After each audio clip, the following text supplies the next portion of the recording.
Okay, we're here right now po guys. Ito ba GCC special po tayo. When is the game, the league will be played po talaga for sa dito GCC po? Wait lang. Kasama pala si Mr. Defensor, kanilang parang defense minister po ng GCC. Sir, tingin pa po siya sa GCC po, sir. Ano po maasahan po lang sa Team Qatar po sa GCC?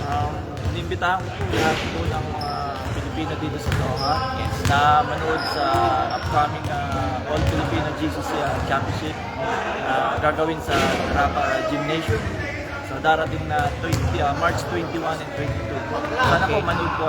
Okay, thank you. Pero sir, ano po maasahan po lang sa team po na sa team po ng Qatar contingent po ng GCC po, sir? Siguro, paasahan lang sa pakita namin kung ano yung pinaghandaan namin. Ano yung pinaractice namin. Yun lang. Saka sana pala rin manalo. Sana lumabas talaga kung ano yung pinaghandaan namin sa panel. Okay, then also, sige po sir. Again po, tindahan po biya po sa akin pong channel po Martin Iberisio Vlogs and also Eventualism Vlogs po and Arvin Jibre po sir.